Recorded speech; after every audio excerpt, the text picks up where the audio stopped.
Scottsdale is one of those cities that tends to always be on the top list of places, especially in Arizona. Wallet Hub named Scottsdale one of the top 3 cities to retire to in 2021 based on affordability, activities, healthcare, and overall quality of life. And in the overall quality of life category, it ranked 2nd. In today's video, we're gonna visit McCormick Ranch, which is just north of downtown Scottsdale and covers a whopping 7 square miles of prime real estate, making it one of the largest planned community developments in the entire country. I'm gonna give you guys the scoop on the crowd. We'll talk about the things to do, and I'll give you an overall feel of the area if you plan on considering making McCormick Ranch a place to call home in the near future.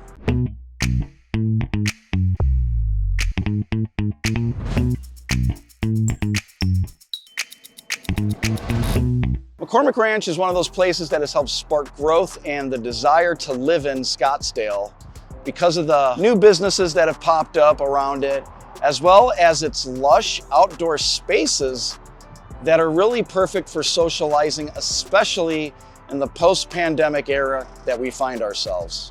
There's 27,000 people that reside here and 67 unique subdivisions.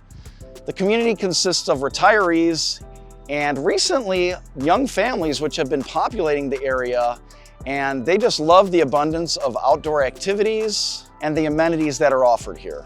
There's 25, that's right, 25 miles of bike paths and pedestrian walkways. There's a ton of green grass.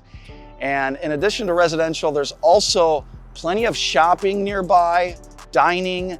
There's 2 championship golf courses, and there's even fishing in Camelback Lake, as well as sailing in both Camelback Lake and Lake Marguerite. It sits next to some pretty stellar locations. Talking Stick Resort and Casino is just on the other side of the expressway. Just don't get too addicted to gambling. It's also a great location for concerts, comedians, other fun events as well that, are usually hosted at casinos. Salt River Fields at Talking Stick sits adjacent to McCormick Ranch. They host the Arizona Diamondbacks, they host the Colorado Rockies spring training sessions, as well as a bunch of other collegiate games throughout the year. There's other fun places where you can spend a boatload of money, including iFly, indoor skydiving. My kids have been hounding me to go there. Top Golf is close as well, one of my favorite places to go to. If that's not enough entertainment for you, there's also the Arizona Boardwalk, which is simply an 8-minute bike ride down East Via de Ventura. And if you're not familiar with it, it's a huge complex. It's complete with an aquarium, a dinosaur exhibit, a butterfly exhibit. It's got some bumper boats for the kids or the adults that act like kids, and a ton of dining options. It's a great place for any generation.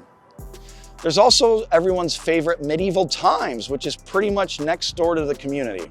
It is bright out here. Now, if you're looking for some free entertainment, there's of course the McDowell Mountain Range. Pistawa Peak is just to the west. There's a ton of hiking, and while it's not exactly in your backyard, you'll definitely enjoy the views. It's only about a 10 to 20 minute drive to hit up any of these hiking trails. Additionally, sitting on the south end of the community is the McCormick-Stillman Railroad Park.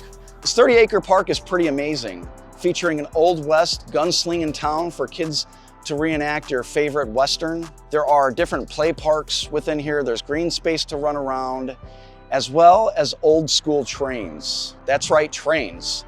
You can take a ride on the Paradise and Pacific Railroad. Amazing. And you can even go on a 1950 vintage Allen Herschel carousel.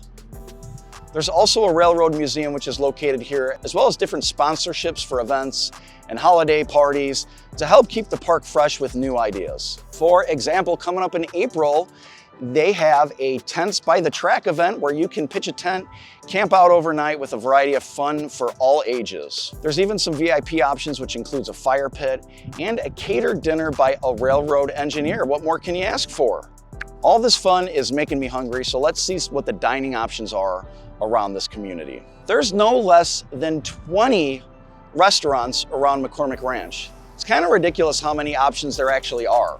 There's a super fancy Ruth Chris's Steakhouse, Kitchen West, which is located inside the Scottsdale Resort at McCormick Ranch. And just to the north, there's my favorite breakfast and Bloody Mary spot. Do you know what that is? Snooze. Love it. There's also another favorite, my second favorite, which is Hash Kitchen nearby. and that's located in Gainey Ranch, but it's still just a bicycle trip away. The Village at Hayden sits centrally in McCormick Ranch with Indian food. It's got a Zip sports bar and grill, and it's even got a grassroots kitchen and tap. The Agave del Scottsdale is one of my favorite, with an awesome ambiance and some very complex Mexican dishes. I mean, we're talking state of the art here. Many of these are fancy places that are going to have beautiful outdoor seating in some capacity, so be prepared to gain a few pounds when you move here. But there's plenty of ways to work it off here, right? Grocery shopping. What's going on with grocery shopping? Well, options are a big part of making the move, grocery options. You'll have plenty of great options with the Sprouts nearby, as well as the Trader Joe's. Someone's honking at me. There's also other options like Target, Albertsons, there's a Fry's. There's even an Italian grocer's called Andrioli's, which was featured on Guy Fieri's Diners, Drive-Ins, and Dives. If you haven't seen it, go check it out. You can get some really great Italian food here. You can purchase some of your own ingredients from their market, and they even make their own prosciutto. Now let's talk the numbers. What's going on here with the household prices, the median household? So the median household in this zip code is 54. However, there are families with younger children as this zip code goes into some other communities further north that are going to be a little bit of an older demographic. So don't let that scare you off if you're looking for young families, because it is changing. Now, if you're bringing kids, it sits within the Scottsdale Unified School District. Cochise Elementary is within the community and has a 9 out of 10 rating on the Great Schools chart. Cocopah Middle School is an 8, while Chaparral High is a 7 out of 10. There are some other great magnet and charter options nearby that are very rigorous, such as the state-renowned Basis, which serves K through 12. Doesn't have any sports, but very academic. There's also the Great Hearts Classical Academy, which is a classical liberal arts school, so you have plenty of options. Now, currently the median price for a home here hovers around $680,000, with homes costing as much as $1.98 million and as low as $210,000 for an 800 square foot condo. The lowest priced single family home here in the past 3 months is $485,000. And these homes were mostly built in the 70s, so they're gonna have a bit of that old school vibe to them, and the interiors may need to be updated as they could be hit or miss. If you do find a highly updated home, you can bet it's gonna go for a lot, given our low supply market and people moving here just looking for updated homes. Now, if you're looking for an active lifestyle with plenty of entertaining options, young or old, McCormick Ranch is really gonna be a great selection in beautiful Scottsdale, Arizona.